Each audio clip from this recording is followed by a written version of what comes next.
My daughter destroyed all her brother's stuffed animals, and it probably saved our lives.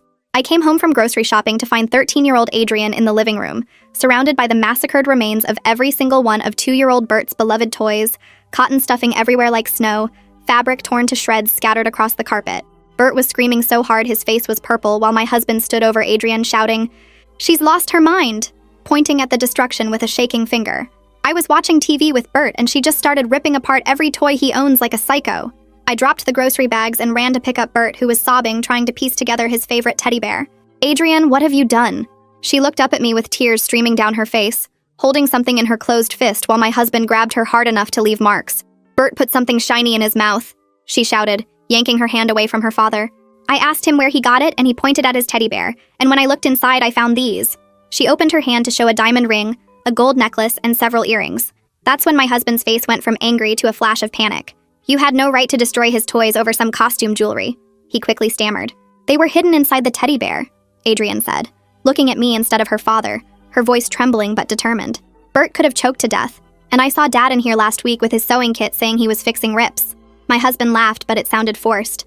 "I was fixing them because they were falling apart, and that's just cheap jewelry I found at work during my security rounds," he said.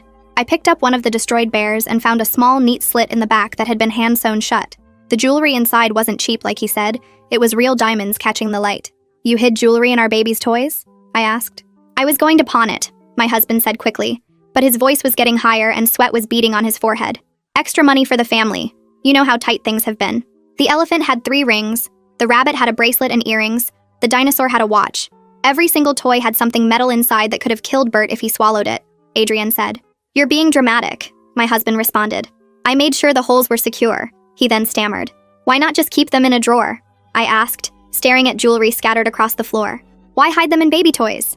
My husband tried to grab the jewelry from the table, but Adrian was faster, scooping it up and backing away toward the wall. "I know why he hid them in the toys," Adrian said.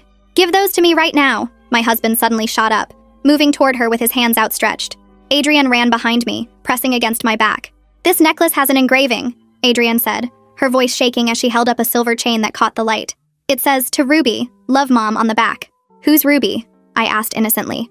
My husband's face started turning, and suddenly, I felt the room tilt and had to grab the couch for support. Because Ruby Wilson was the woman from the news.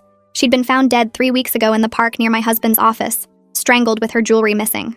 "How do you have Ruby Wilson's necklace?" I asked, afraid of his response. "I found it," my husband said quickly, his face draining of all color. "I found it at work during my security rounds and forgot to turn it in.